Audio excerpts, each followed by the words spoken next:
I'm the boogeyman. Don't mind me. It's dripping. Just like. What did he say?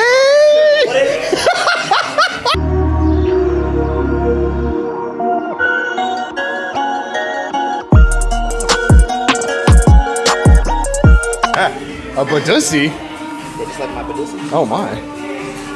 Can I look at it? Okay, dude. Get your little freak ass. It's raining sideways. You have an umbrella, Ollie? Add one. What happened to it? Inside out 2 miles away. I can get you. Bring me some soup. What kind? Chunky. And that was my impression of Family Guy. All right, let's do this damn workout. You guys are waiting for me? Y'all are weird. Well, I guess we'll start this workout then. Weirdos. All right, so I don't know how many of you have actually seen a powerlifter do push press, but it's kind of funny. I've been doing it for the last like 3 to 4 weeks. This is my 4th week doing it. It's gonna look abysmal, so make fun of me if you want, especially the Ollie lifters and the strongman, but I'm trying. I'm supposed to do a 3x6. I'm gonna do a 6x3 because I feel like that's gonna be a little bit better for a push press, which is more power-based movement. So sorry, coach, but we already had this conversation. Without further ado, let's get into it. Yeah. This is gonna suck. In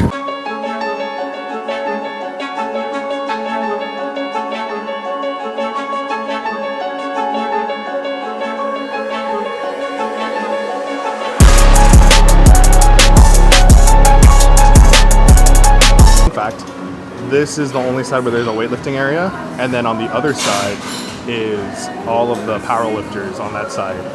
Look at them all. I want to be over there with my friends. I don't want to do this anymore. It's fine. It's fine. It's fine.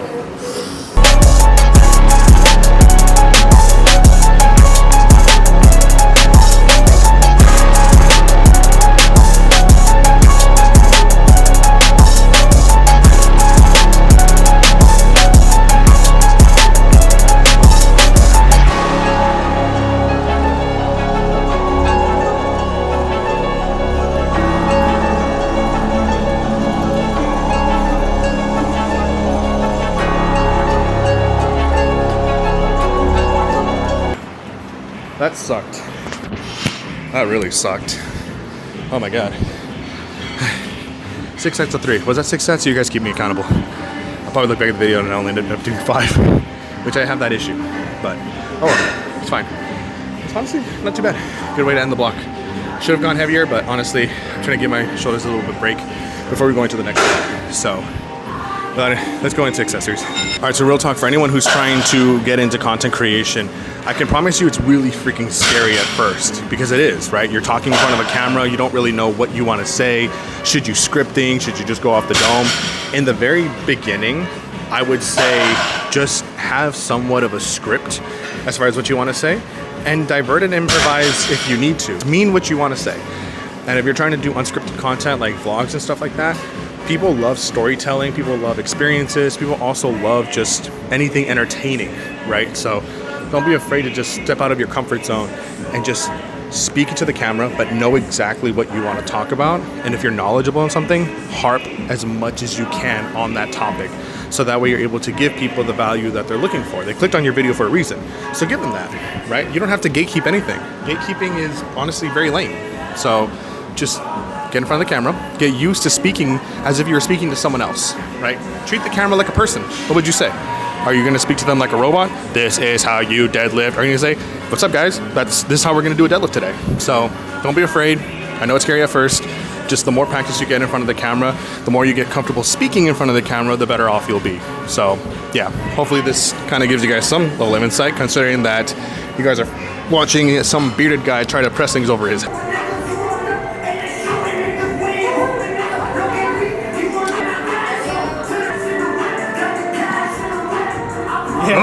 Again! Yeah! Good! So you want to do 6? You didn't need the side squats, bro. Come on. RP 6? Yeah, it was a 6. It was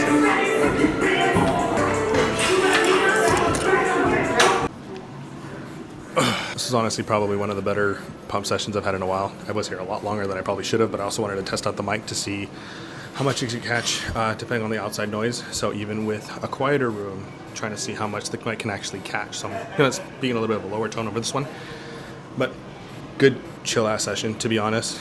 I'm really excited to see what the next block brings. Hopefully we can get back to moving some heavier weight and see where things go. I think the plan going forward is to take you guys onto the ride for some of the meets that I'm going to be going to have on this weekend. I'll try to record it. If I do, cool. If not, not a big deal. But this next couple of months are going to be back-to-back meets, so trying to just stay in top shape as much as I can, so that way I can be healthy for my clients, and then going into the competitive year for next year, just start getting ready for nationals, and then we'll go from there. So after this, we're going to head home, eat, taking off for the ride, and then we'll do a little rant to cap out the day. So see you guys in a bit. Guys, so that was the training session. We're back home. Now it's time to kind of kick back a little bit. Let my coach do his thing in making the next block.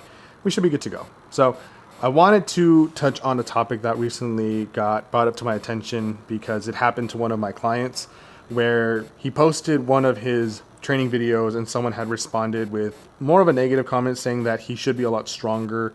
Basically, because he's 200 pounds, he should be deadlifting 600 to 700 pounds, which doesn't really make much sense considering the fact that he's 16/17 years old. So he's really young and just started getting into powerlifting. But it's these kind of comments that are really hurting powerlifting and the fitness industry as a whole. It's this constant hatred that gets put onto people as a projection of insecurities, and it's unwarranted. People don't need to be posting that type of hate towards someone that's just trying to post something out of their own enjoyment.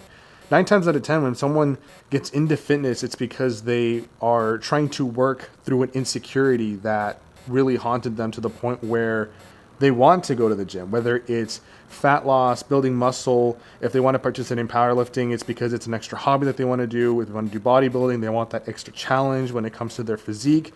But when someone's pursuing that, there's no reason to make them feel less because they're not the top in the world. They're not, 6% body fat in 35 weeks out, or they haven't hit a 2K total or haven't gone to Sheffield yet when they just started competing in powerlifting last week. They haven't even competed yet. And so with the fitness industry, when it was first created for like social media, it was created with the intent of creating a community of people that are trying to push each other to be better, to support each other through building muscle, building strength, building better physiques, et cetera, et cetera. And as it's progressed to where it's at now, it's almost part of the culture to record ourselves for social media. And it's pretty cool because you get to share your journey with other people in hopes to find other people that are going through the same thing. Now, where it gets really messy is when all you need is that one person to go in your comment section and say something really just rude, mean, nasty, or really harping on one of your insecurities that you're trying to work through. And it really discourages people from wanting to be a part of this community or just fitness in general. And it needs to stop. It needs to stop. I'm not saying that we all have to hold hands and sing Kumbaya, but we have to demonstrate a level of respect towards one another if we want our communities within fitness to progress. Whether it's bodybuilding, powerlifting, strongman, whatever the case may be, we need to support one another through our journeys to be able to help each other get better. If you deadlift 500 pounds and at 140 pound body weight, congratulations, I'm proud of you. But that doesn't mean that you get to go to someone else's comment section who is 200 plus pounds trying to pull 500 and be like, well, I did it. Why can't you? Because they're not you, right? Like they're in a different spot in their fitness journey than you were. They have the potential, everyone does, but how they're going to get there is a lot different from how you got there. Okay. So I don't think that people are inherently bad. I think that a lot of it stems from insecurities that people haven't worked through yet. And they project it onto others to make them feel better about themselves, because misery does love company. So if you're getting into your fitness journey, understand that you are supported. I'm proud of you, whether you know me or not, and even if I don't know you, I'm still proud of you. If you are stepping into the gym, if you are trying to count your macros, if you are just getting your steps in, doing whatever it takes to be able to improve your health and delve into this scary thing that is fitness, then I'm proud of you, because you're doing the harder part, which is just taking that first step. Everything after that is just put another foot in front of the other until you catch your rhythm and catch your momentum, and then you end up finding something you really like doing. If you like CrossFit, cool. As much of a bad rep as CrossFit gets, some people really enjoy it. If you love powerlifting, like myself, there's a whole community of us out there. If you love strongman, great community there. Bodybuilding is also awesome, but it's extremely challenging and a whole lifestyle change that can be very, very tough for a lot of people. But it's really cool to watch and see the experiences that a lot of bodybuilders go through. But if you're just trying to just be a recreational, lifter, person in the gym, just find the style of training that works best for you, that you enjoy, that you will be able to replicate over and over and over again. And then learn along the way as much as possible, because YouTube, along with other social media platforms, are great resources that are now search engines to be able to learn these things so that you are able to equip yourself to be a better person in the gym, right? To be able to get your goals a lot faster. I didn't have that when I was growing up. I mean, I had, back then we had bodybuilding.com, which RIP, T-Nation, I don't know if that's still a thing, and a couple other ones. I know Lift Vault is really good, so if you need free programs, Lift Vault is really dope to be able to check out if you want free powerlifting programs. And then, so with that being said, guys, please be kinder to one another. Please support each other. Fitness is made up of people that are trying to push each other to be better, not a community of comparison. So if you're out there, you're doing the dang thing, I'm proud of you. I love you guys. If you like this video, like, comment, subscribe. You know the whole shebang. And I will see you guys in the next video. And as always, hit those PRs, and I will see you on the platform.